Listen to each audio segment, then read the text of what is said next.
Operation Wonder Weapon, Book 1, Chapter 10.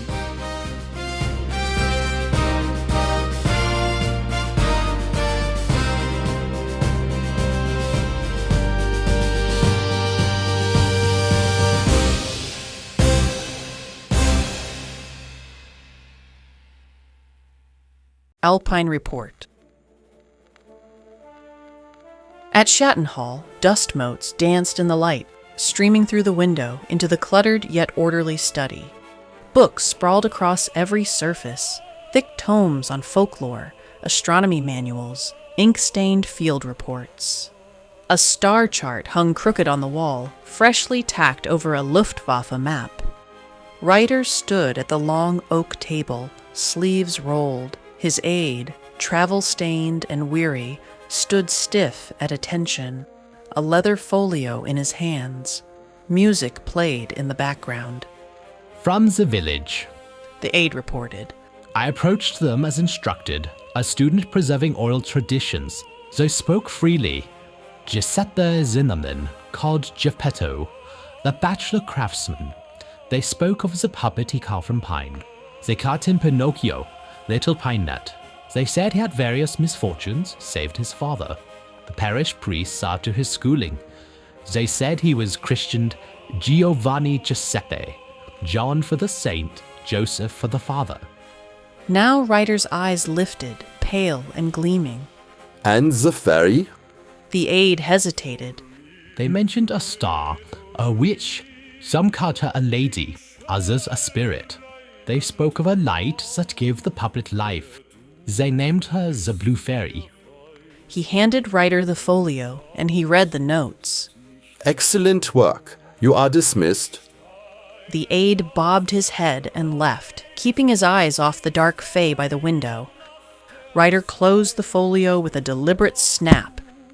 He set it aside and drew another book toward him, a 17th century almanac, its pages stiff and yellowed. His fingers traced the constellations etched in ink. The wishing star, he murmured. Every culture gives it a name. Sirius, Venus, Spica, a light that bends fate, a Fey mother. Behind him, Maleficent stood in silence.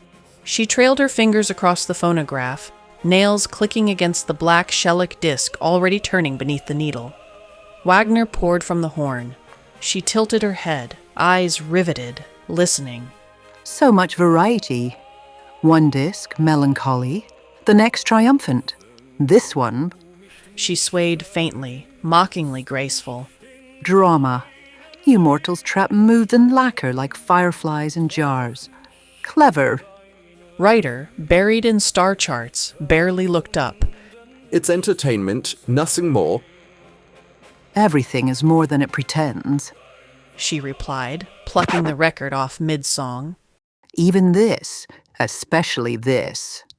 She set it down with a faint smile, then turned to a shelf where a small snow globe had been acting as a paperweight. She shook it once. White flakes whirled over a tiny village frozen in glass. Her smile widened, oddly tender. Storms at your whim. Whole worlds rattled by a touch. A pity you mortals see these as trinkets. Ryder finally raised his eyes, faintly amused. You mock my arithmetic, then fawn over toys. Because they are honest, she murmured, still watching the glass storm. Unlike your ledgers, these make no pretense. Shake the world, watch it fall. She set the snow globe beside the phonograph, her two trophies of the modern age. Then she leaned across his desk, voice low, velvet-edged. Now, tell me why your heart races, Doctor. What story stirs you so? Not your curses and your soldiers, not your neat little numbers, but a puppet and a star. Ryder glanced at her, lips thin. Not the puppet, the source. I joined him, you know, masquerading as a captain in Naples. He turned to wood before my very eyes, an empty husk. I thought him dead. Now... His voice tightened, almost hungry. Now I learn he was never just a man at all. He was born of her. Maleficent tilted her head, eyes glinting. The Blue Fairy. She said it as if tasting the name. You know her? Ryder asked sharply. A slow smile curved her lips. I know of her kind. Prissy little things. All light and blessing. They dress their bargains in virtue, but bargains they are. I would not say I know her, only that she exists, or did. Ryder's pulse quickened. He set another book aside and unfurled a star chart, pinning it flat with his palms. Then she can be found. She gave life 45 years ago. She will answer again.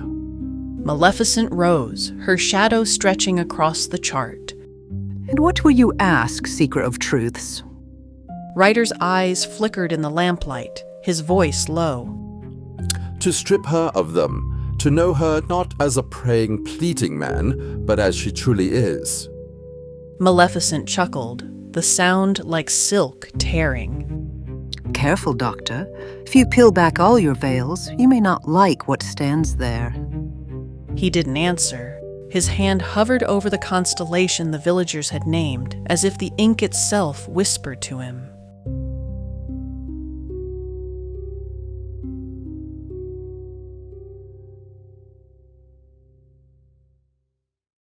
Circe's Curse. In Naples, they gathered in the inner chamber. Ellison, Weiss, Kessler, General Godfrey, and a handful of surviving staff officers. The air was stale with pipe smoke, the lamps hissing low. The magical AMM anti-mirror mug sat at the center of the table, blocking the gaze of the SS. Major Ellison leaned forward, fists pressed into the table. We've seen what this curse does. Whole division's gone. If we don't understand it, it'll happen again. Kessler nodded sharply. We suspect it spread through rations, coffee, chocolate, cigarettes, stimulants men lean on. Those who didn't use them were spared, and it came with the broadcasts. There was a voice under the BBC signal. Godfrey's voice was deep and guttural. It wasn't sabotage at the docks or convoys then. It was something more. Something... He broke off, rubbing at his ears, which perked up around his cap when he grew attentive. Weiss spoke up, eyes on John's visor. Sir, you knew this before the rest of us. You said you'd seen it. The red glow tilted faintly toward him. John's voice came calm, flat. I did. As a boy, they turned children into beasts, then sold them like cattle. Strong drink and sweets carried the poison then. Motivation?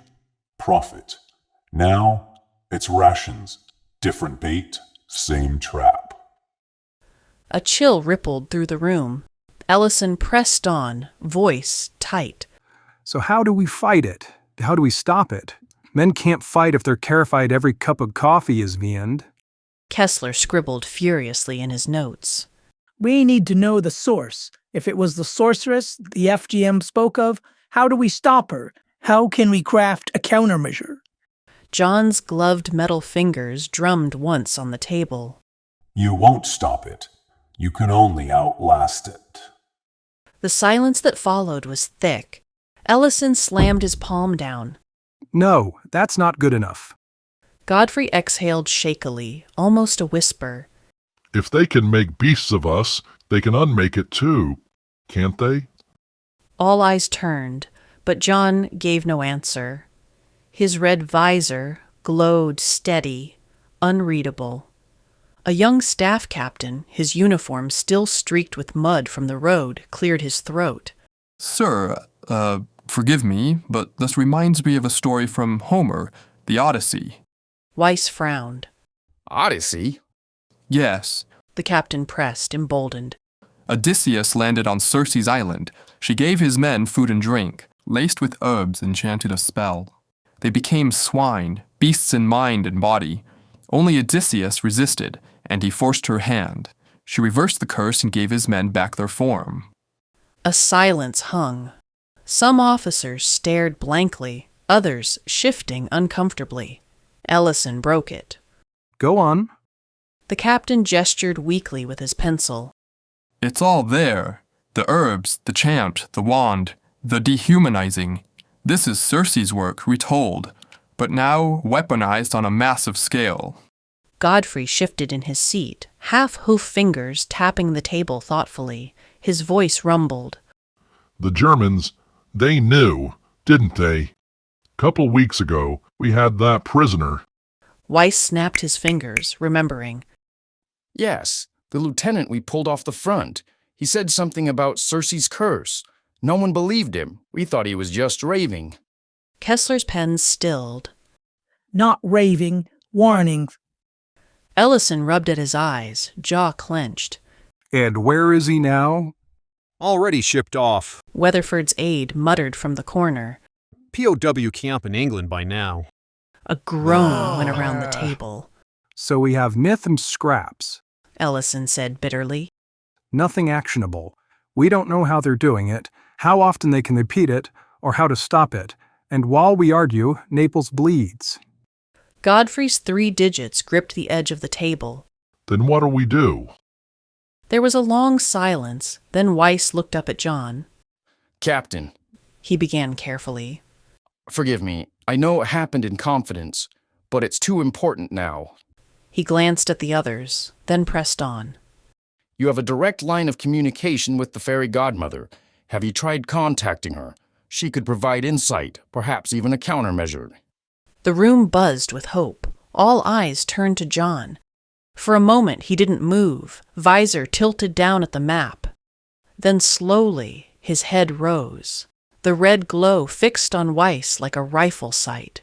When he spoke, his voice was low, iron flat, and carried a chill that sucked the air from the room.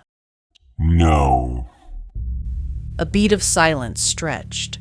One of the colonels shifted, about to speak, but John cut the thought off before it formed. I will not call her. Dismiss it. His gauntleted hand came down on the map with a clunk. The officers flinched, cowed into silence. Not one dared ask why. Ellison forced himself to keep his face blank, but inside he knew. John was afraid the fairy godmother would intervene, change him back to wood. John's steel gauntlet relaxed. The papers crinkled. His voice came low and final. The only thing that matters right now is we hold Naples, with or without answers. If it falls, the road to Rome is gone. Kessler looked up sharply. And the curse? What if they repeat it? The visor tilted, red glow unwavering. Then we bleed again, but we do not break. The words settled like iron in the room. They hated him, hated his cold certainty, but none could deny the truth. Without Naples, there would be no Italy, no foothold. Ellison leaned forward, voice rough. We make 2 plans, one to hold the city and one to find answers. Because if Odysseus found a way back, we can too. After that, Naples seethed like a hive struck with sticks. Soldiers dug trenches along the northern ridges, cursing as they set mines in the rain. Engineers blew bridges they had built or secured along the Volturno River. MPS requisitioned every able body to man barricades, typewriters forgotten for rifles. Reinforcement timetables littered the map tables. Sicily could spare battalions in 2 weeks, maybe full divisions in a month. Until then, Naples had to stand. Rumor flew faster than couriers. Civilians muttered about witchcraft in alleyways. A chaplain begged survivors to repent before judgment. Men in the field shared with trembling voices, whispering that whole companies had neighed like horses before vanishing. The brass stamped Psy warfare on every report, but no one believed it. Inside a requisitioned villa, Ellison gathered the boys in a shuttered room. Larry's hooves rested awkwardly on his knees. He had Ray tie the ends of his sleeves shut, hiding the deformation. His knees bounced incessantly, not having a way to keep his hands busy. Ray sat hunched, butched tail hiding miserably behind his chair. Nick stood silent in the corner, flanks heaving silently, great eyes glassy in the lantern light. A green strip of fabric was tied to his neck, code for lucid. He didn't have the blue one, which meant articulate. These armbands and collars helped everyone manage expectations. Those without them were in pens. Ellison's voice was low, urgent. Listen to me. Zimmerman is alive, but not whole. That suit, Weiss told me it came with conditions. It enhances everything he is. If despair or hopelessness takes over, he hardens, wood to metal. Ray's lip trembled. That's why he shoved me off. That's why he looked at us like we were nothing. Ellison nodded grimly. There's more. Weiss also said he carries a long-distance communication device disguised as a button, a charm. It connects to her, the one who made the suit, the fairy godmother. If anyone can turn him back, it's her. Larry lifted his head sharply. Then why hasn't he used it? Because he won't. Ellison said flatly. As a machine, he's more likely to destroy it than to use it. He likes what he is now. He's more powerful. Silence hung heavy. Rain rattled against the shutters. Finally, Ray whispered. Then we have to take it from him. Nick snorted, stamping once, eyes flicking with unease. Ellison met their gazes. If he catches us, he might kill us. But if we don't try, we lose him forever. And if Naples falls, we lose everything else with it. The boys sat with the weight of it, young faces taut with fear and resolve. Ray's tail swished miserably. Larry's jaw worked as he clenched his teeth. Nick's ears pinned back in mute agreement. They knew what it meant. They were going to steal from the war machine.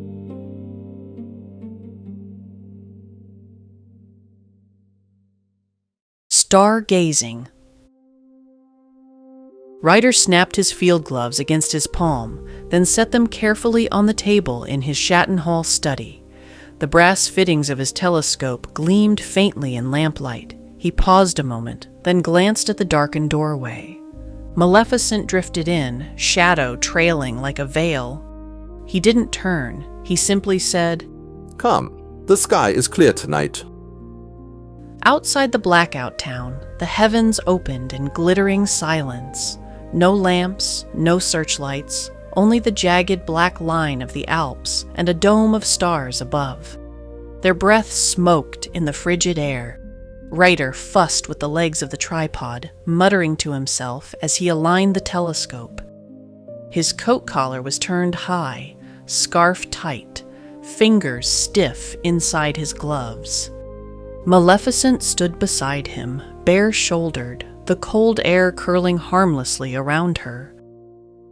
At last, almost absently, he reached for his coat as though to offer it to her. He stopped halfway, realizing.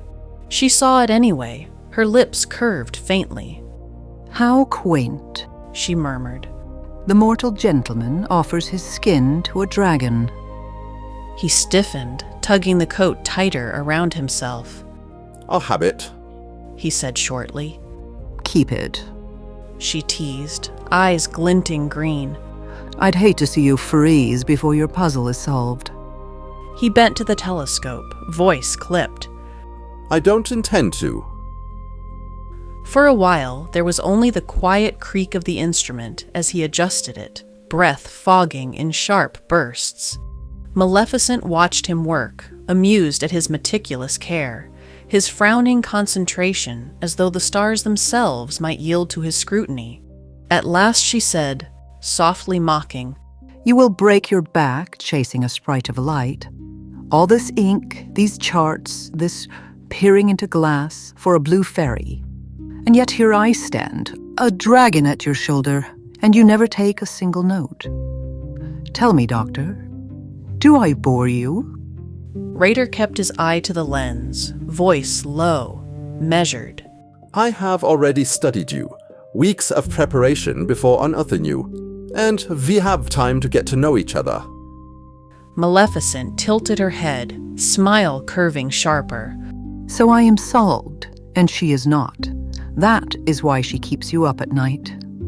Correct. He said simply, adjusting the scope again. She gave a soft, silken laugh, shaking her head. But he only stared deeper into the lens, muttering coordinates. The faint glow of the eyepiece reflected faintly in his eye as the constellations wheeled across the mirrors. Is your star in position this time of year?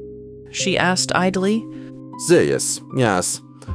Optimum viewing time, 1 a.m. He checked his watch. In about 15 minutes. This sounds deceptively easy. She purred. Wish upon a star, summon a priggish little martyr. What's the catch? There definitely is one. Ryder replied. Otherwise, she would be very busy. But one must try the obvious step first, rule out variables. The dragoness smirked. Of course. The telescope creaked softly as Ryder adjusted the brass fittings, breath fogging in the night air. Sirius burned cold and white above the Alps, steady as a watchfire. After a time, she asked, Well? Yes. Are you going to ask? Ryder looked up from taking his notes in the light of a red lantern. She raised her brows expectantly. For the first time she had seen, he smiled in spite of himself. Yes, I suppose we ought to get on with it. She smirked at him as he straightened up, almost awkward for the first time ever.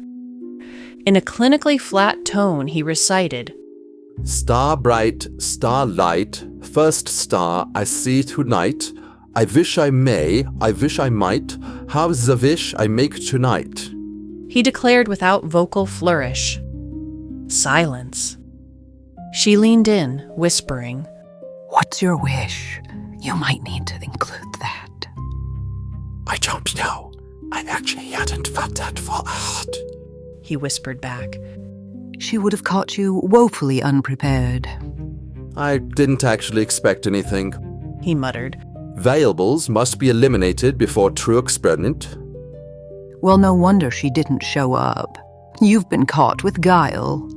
He tried to return to seriousness, but the corners of his mouth betrayed him. He retreated back to his telescope and notebook like a pill bug rolling up in its shell.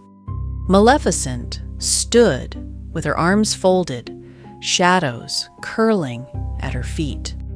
She watched him in silence for a long while, her eyes glinting with that cat-like patience that unnerved more than words.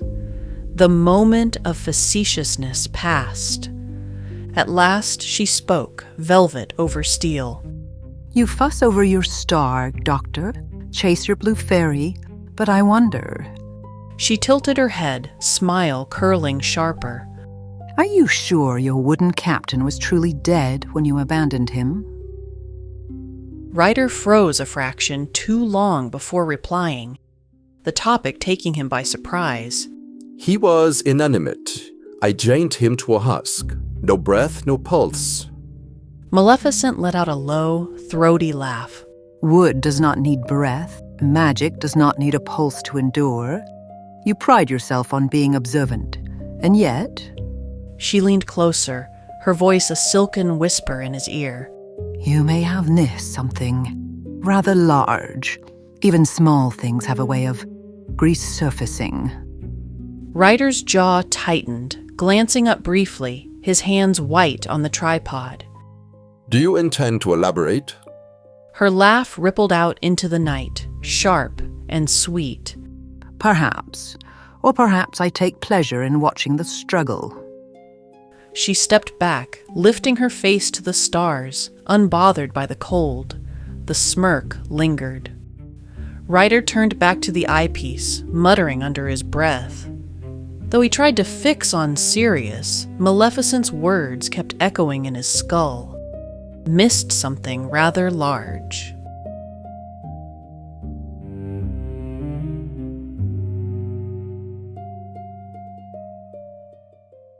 Stealing a button. The Naples war room rattled with distant gunfire. The Germans had recovered their courage. Artillery rumbled from the north, shaking plaster dust from the ceiling beams. Runners came and went, shouting coordinates. The map table was a chaos of pins and scribbles, but the room itself bent to one figure. John leaned over the map like a black statue, gauntlet tracing new defensive lines. His voice was flat, measured, and every officer obeyed without pause. Shift the reserve to the Volturno. Blow the bridges after the last convoy. Requisition mule trains for the wounded. Do not waste gasoline on stragglers. No one argued. In the shadows near the door, Ray, Larry, and Nick huddled. Ray's hands trembled, his pointed ears erect. Larry's covered hooves braced against him. Nick stood silent, huge head peering around his friends. Ray whispered, It's right there. Pocket, left side. How can you tell? Larry asked. Ray looked at him incredulously. Have you seen how tight those pants are? When John turned, the outline of the button bulged faintly in his leather suit pocket above the cuirass armor. Every time he straightened, the shape was distinct. Larry swallowed, then leaned close. Listen, he won't drop his guard. Not for you. But for me, maybe. I'll tell him he was right about me, that I was weak, that I see it now. His mouth twisted. It'll feed his pride. Actually, those are not unreasonable goals. Ray jabbed, earning a smack to the shoulder. Nick clacked the pavement softly with a hoof, ears flat. Ray continued their scheming. So, while he's looking at you... Larry bared his teeth in a grimace. You pinch it. This plan is terrible. Ray wiped his palms on his trousers. If he catches me... You won't get another chance, and he'll beat you to death with your own arms. Larry hissed. Good luck. He slapped his shoulder. Ray glared. The horse gave a low grumble, urgent, and shoved his muzzle against Ray's back. Ray flinched but understood. Nick agreed. Ray nodded once, throat tight. Larry stepped forward from the shadows, boots clumping faintly on the floor. Captain. His voice cracked, but he forced it steady. Permission to speak with you. The red visor turned toward him, annoyed. Is it related to killing Germans? Larry hedged, eyes huge and panicked. No, yes. Yes, sir, because I'm a soldier. I kill enemies, and I need to talk to you about improving my enemy killing. His throat squeezed shut. Ray strolled casually past the bustle of officers, circling around the war table, trying to look like he belonged. Any idiot out there can help you with that. Dismissed. The visor turned toward a colonel, giving direction. Ray halted, glaring at Larry incredulously. Larry made panicked gestures, hiding them before the visor turned back. Why are you still here, soldier? Because there was a time I could tell you anything, and I would get an honest answer. You said His words tumbled, desperate, trying to intercept John's attention before the guard was summoned. You were right about me, about all of us. I was weak, clinging to scraps, trying to fix what can't be fixed. He swallowed hard. You saw it, you said it, and now I'll say it too. Ray's fingers inched toward the pocket. For a heartbeat, the visor burned steady on Larry. Then John straightened. At last, one of you learns. Larry bowed his head, ears flicking back. I want to follow you, completely, no more illusions. Make me an extension of you. Other officers paused to watch. John tilted his head, watching him. The contempt eased into something worse. Approval. And in that moment, Ray moved. His fingers brushed leather. Zimmerman! Major Ellison strode in, arms full of folders and casualty reports. He practically shoved Ray aside with his shoulder. He dropped them on the table with a heavy slap, pages scattered everywhere, some sliding against John's thighs. Ellison stooped instantly, reaching to gather them. His hand swept low, brushing John's side, 2 fingers sliding deftly into the pocket. In the same motion, he snatched the fallen papers, stuffed them back into the folder, and stacked it with a brisk thump. Latest reports from the Volturno line, he said smoothly, as though nothing had happened. Replacements expected in 2 weeks, sir. John's visor burned on him. Then, with a slow, deliberate motion, he brushed the last page into place himself and leaned back over the map. 2 weeks is an eternity. We hold Naples with what we have, to the last man. Ellison stepped away from the table, folder tight against his chest. His hand brushed Ray's shoulder as he passed, a warning to keep silent. Behind the visor, John's red glow never wavered. He noticed nothing, or if he had, he gave no sign. But in Ellison's pocket, the fairy godmother's button burned faintly, like a coal pressed against his palm. Button call. They latched the shutters tight and crowded into the back of the requisitioned stable, lantern guttering low. Rain tapped on the roof like thin fingers.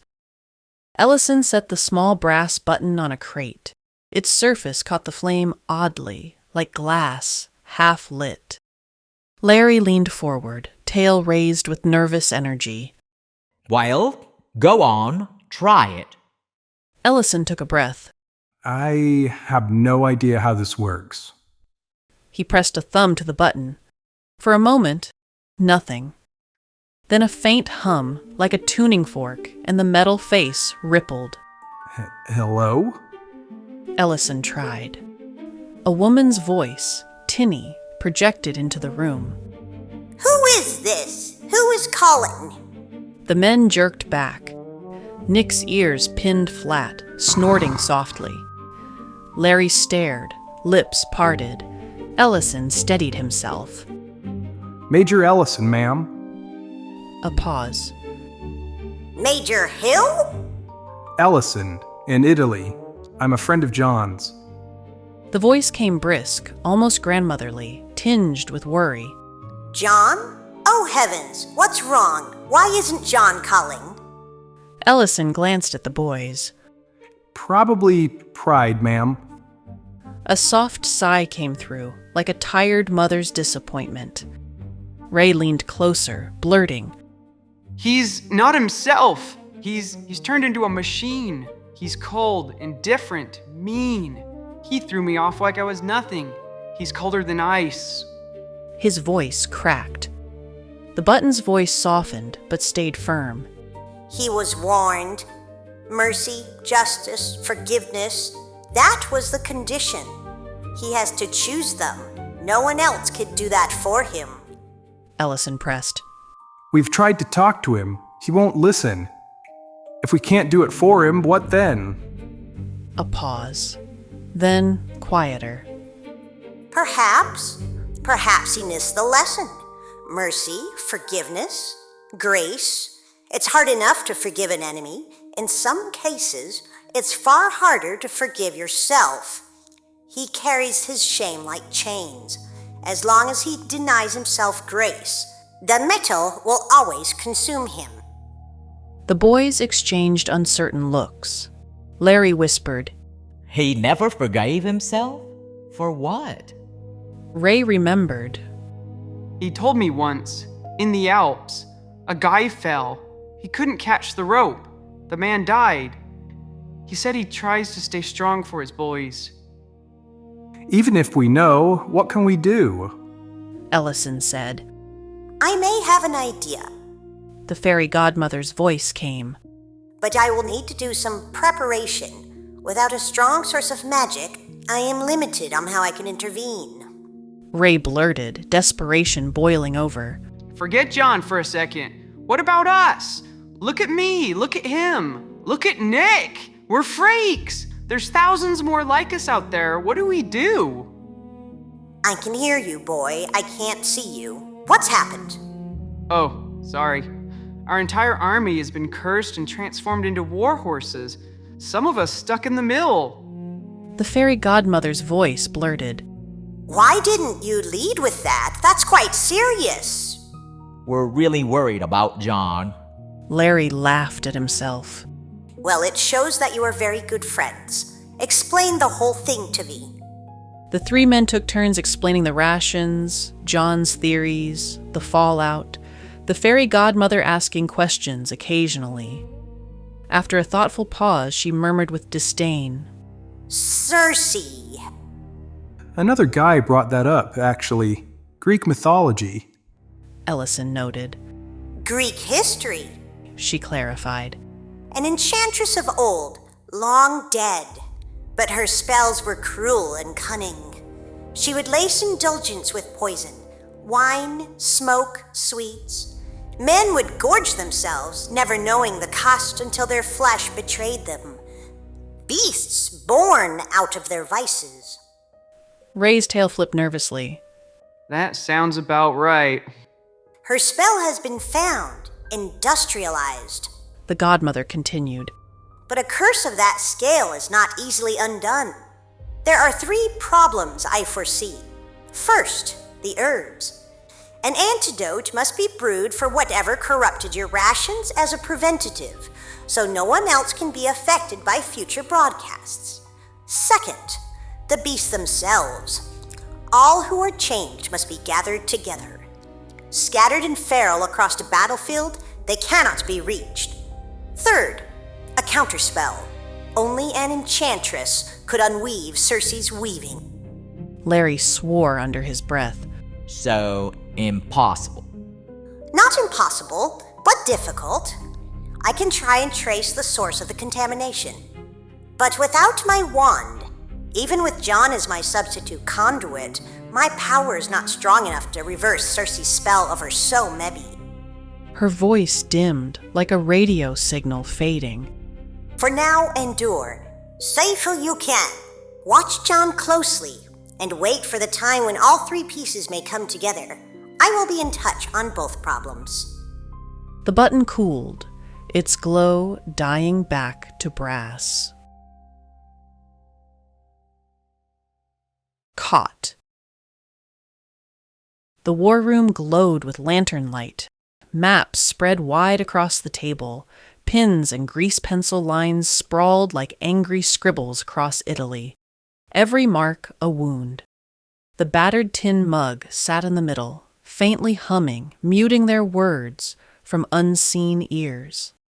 Ellison stood at the edge, thumbing through casualty sheets, eyes dark from sleepless nights. At John's low question, Any progress on the Circe matter? Something inside him flared. Finally, he could contribute more than grim numbers. Yes, sir. We already suspect the rations were contaminated. If we're dealing with Circe's curse, we're dealing with 3 steps to reverse it.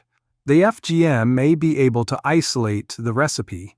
Then an antidote must be distributed that is preventative only, but it's not enough. The afflicted have to be gathered within earshot of a chant or broadcast. Otherwise, it's useless. And finally, we need a sorceress powerful enough to unweave the enchantment. The fairy godmother cannot do it without her wand. Using herself as a conduit would be dangerous for you. The table burst with chatter. An intelligence colonel leaned forward. Gather them? Herd thousands of horses? How? Kessler broke in, eager. What kind of antidote? Powdered? Injectable? For the first time in hours, there was energy in the room. A flurry of questions. Until John's gauntleted hand drifted, casual as a predator's yawn, to the side of his pocket. An unexpected smoothness. Absence. His head rose slowly, the visor locked on Ellison. John's tone was flat, almost conversational. Where did you get that intel, Robert? The use of his first name landed like a stone. The chatter died instantly. No one moved. The red glow of John's visor pinned Ellison like a rifle sight. Ellison's chest tightened. He refused to show it. I interviewed prisoners, sir. There was one spoke of Circe. John, a hair softer but colder. Prisoners do not know the details you just recited. How would they know the fairy godmother intends to find the antidote? Ellison tried to steady himself. I inferred it. John snarled. Stop lying! The words cut through the room like a blade. John's gauntlet left his pocket and gripped the sides of the table, metal fingers digging into the wood until it cracked. His visor never moved from Ellison's face. You spoke to her, didn't you? Ellison's jaw clenched. He could feel every other officer shrinking back. I contacted her about the curse, nothing more. The visor flared brighter, as though the eyes inside had narrowed. Did you speak to her about me? A terrible pause. The kind of silence where every man wondered if he was about to watch a murder. Ellison leveled his eyes at the red glow. His voice came low, firm. No, only the curse, not you. The visor burned red, steady, long enough for Ellison to sweat through his collar. Then John leaned back an inch, hands unclasping from the desk, finger grooves clear. The button. Return it. Every head turned. Ellison's blood froze. He couldn't. He still needed it. I don't have it on me, sir. The red glow sharpened. No reply, no accusation. Only that steady, inhuman gaze. Ellison felt it like a hand pressed to his throat. At last, John said, voice flat as iron. Then fetch it. The meeting quivered forward once John resumed the discussion, but no man heard the orders. They only heard their own hearts hammering. When it finally broke and the officers shuffled out into the cold, Ellison trailed last, his shoulders rigid, his hand shaking around his folder. Larry had been waiting and joined Ellison in his walk. Low, under his breath, where only Larry's ears could catch it, Ellison muttered, I'll not be spoken to that way by a man wearing a fake butt. Larry stopped mid-step, ears held aloft. Wearing a fake what? He whispered back. Behind them, in the war room's gloom, John still stood over the map, glowering.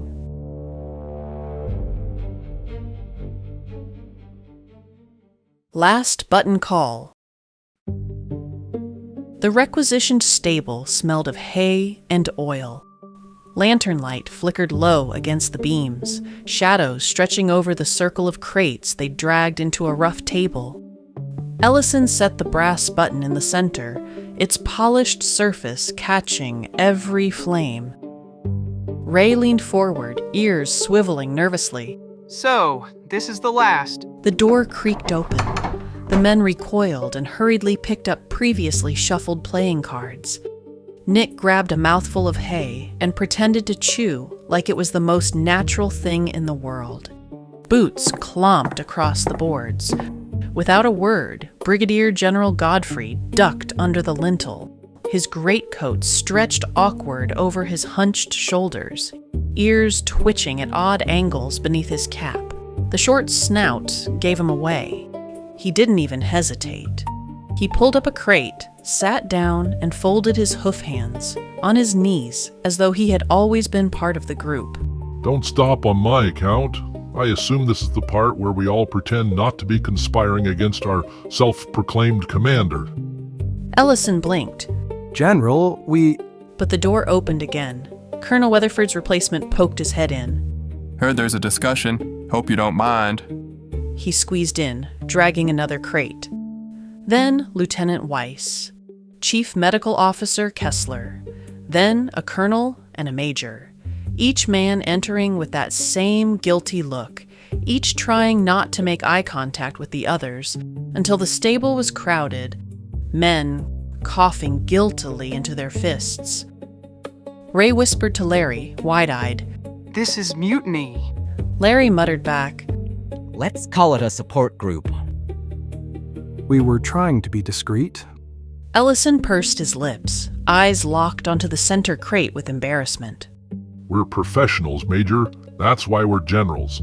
If you're working to solve this curse and stop John, we want in. We're all here now. Let's get on with it.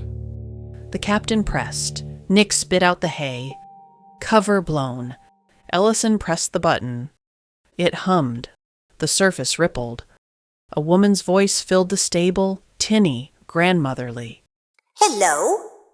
Major Ellison, ma'am, reporting with our HQ command. We don't have much time. I got made. Or I slipped. John knows I have the button. He wants it back. This is our last chance to talk. Oh, so many of you. I wish it were under happier circumstances, but hello, gentlemen. They rumbled out greetings. Have you made any progress on the curse? Ellison leaned close. The brass button hummed, voice spilling faintly into the crowded stable.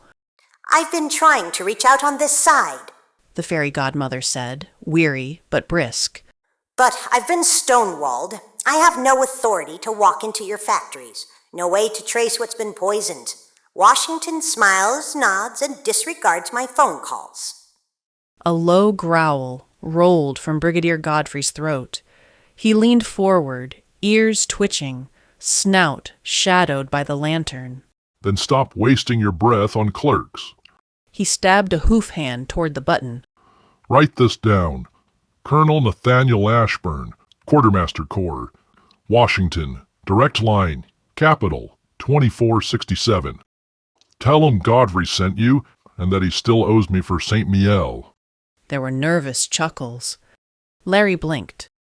You're serious. Deadly. Godfrey rumbled. Ashburn runs procurements like a bulldog. He knows the paper trails, the filler contracts, the shell companies. Give him a reason and he'll tear the supply chain apart with his teeth. He folded his arms. He'll clear you, give you a staff, and make sure the factories open their doors when you come knocking. The fairy godmother's voice warmed, touched with relief. Then I will call him. Thank you, General. That is exactly what I need. Ellison shifted, still uneasy. Ma'am, forgive me. Once you're swept up in Washington committees, how do we reach you again? Naples doesn't have time to wait for memos, and this is our last time to use the button. Godfrey waved a hoof, confident. Ashburn can set a line. Private frequency, back channel. Not through Zimmerman's office, straight here. The voice on the button agreed. I'll arrange it with him.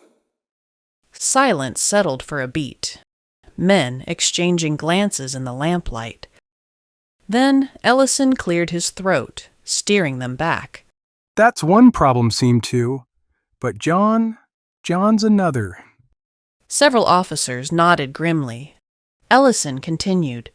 You've heard my view. His condition isn't just steel and fury, it's He hesitated. It's shame, self-hatred. Unless he forgives himself, he'll never turn back. The group murmured uneasily. Then Kessler stepped forward, voice quiet, heavy. There's more you don't know. He removed his glasses, rubbing the bridge of his nose before speaking. John received a Red Cross letter. His eldest daughter, Helen, dead. After that, he deteriorated fast. That's when the changes accelerated. A hush fell like a shroud. Ray's ears drooped. His voice was barely a whisper. That's probably when he stopped writing me. The lantern guttered, and for a moment none of them could speak. The hush stretched. Only the lantern hissed. Then the fairy godmother's voice came again, softer, maternal. Shame, grief, anger, they wound as surely as bullets, and they linger longer than scars. Perhaps, while I work from America, I have a recommendation for all of you.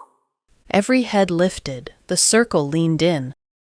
Show him love and kindness. For a moment, there was only stunned silence. Then a sputter of protests. Love? Lieutenant Weiss muttered incredulously. Kindness? Another scoffed. He nearly strangled his own major. Man with respect, he'll smash in our faces. Ellison said, tight-jawed. Her voice cut through gently but firm. I know it is a tall demand, especially when he cannot feel it himself. He may treat your care with contempt, spit it back. But hear me, love is more powerful than magic. Do not mistake his steel for invulnerability. His state is extraordinary, yes, but it has been hijacked. Ordinary appeals cannot reach him, but your love may yet plant a lifeline, one that could matter later. The officers exchanged uneasy looks. Soldiers all, they knew how to fight. None of them knew how to love a man who terrified them. Ray whispered hoarsely, ears drooping. I can do it. I'll try. He may hate me for it, but I'll try. Nick wickered softly, pawing the floor in agreement. Kessler muttered, half to himself, Love is a strategy. Heaven help us. Maybe she's right. The officers shifted uneasily, trading looks in the lantern light. None spoke until one major finally muttered, Showing love? What does that even look like in the middle of a war? Ellison rubbed the back of his neck. It's not poetry she's asking for. It's remembering who he was, standing by him even when he's unbearable. He may push back, but if we keep showing up, he'll know he isn't abandoned. Kessler exhaled through his nose, weary. Then we defend him, not just against the Germans, but against command. The moment they send an order to cut him loose, we hold the line for him. Godfrey rumbled, hoarse nose twitching faintly. And no matter how foul he gets, don't answer with fear. Soldiers follow tone. If he smells nothing but fear from us, it feeds him. If he hears steady voices instead, he shrugged, hooves folding. Might keep the tether from snapping. The fairy godmother's voice came warm and approving. There, you see, you already know how to do it. Loyalty, steadiness, compassion, even small things. Do not underestimate them. Love is not coddling or enabling. It is persistence. The lantern guttered, shadows deepening across their faces. The circle felt less like mutineers conspiring, and more like weary friends swearing themselves to an impossible task.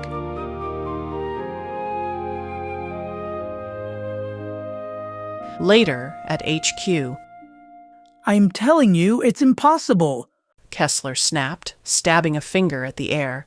The coccyx anchors the pelvic floor. You can't just sprout a tail without wrecking continents entirely. One of the orderlies shrugged. Well, they're still walking around and not soiling themselves, so explain that. Magic, Kessler blurted bitterly, throwing up his hands. The only diagnosis left when anatomy throws itself out the window. Major Ellison brushed past them, not sparing so much as a glance in his anxious state. There was an impact just as Ellison entered. Plaster cracked with a concussive thud that silenced the room. Ellison turned just as a private's boots left the floor. John had him pinned to the wall one-handed, black gauntlet fisted in the front of the man's field jacket. The private's heels scraped uselessly against the wall, fingers clawing at the steel wrist that held him aloft.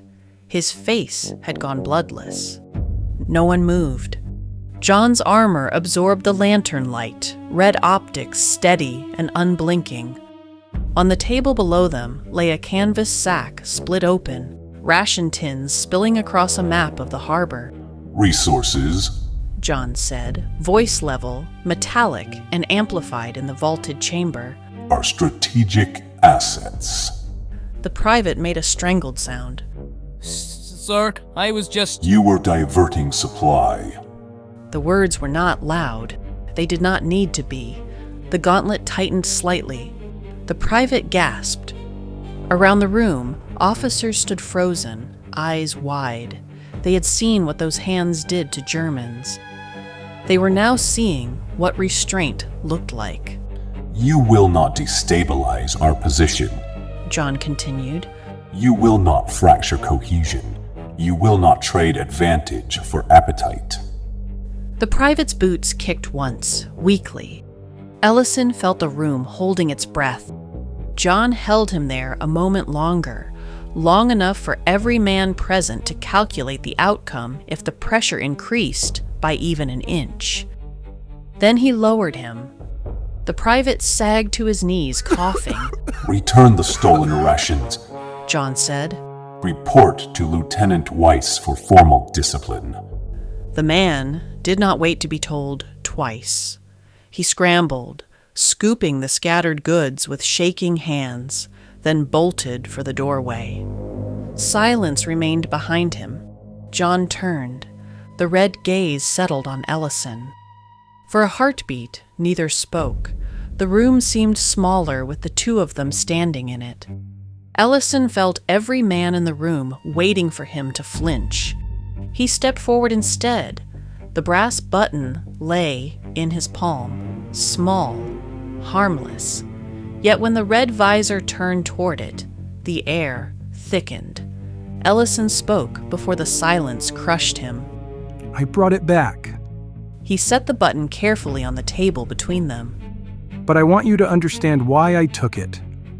The visor gleamed, unreadable. Ellison forced himself to continue. You wouldn't call her. I knew you wouldn't, but we needed answers. The men needed something to hold on to, so I did it. For them. For Naples. No reply, only the faint hiss of the lantern. Ellison swallowed. This wasn't betrayal, it was commitment. I got results. We know more now about the curse, about what we're up against.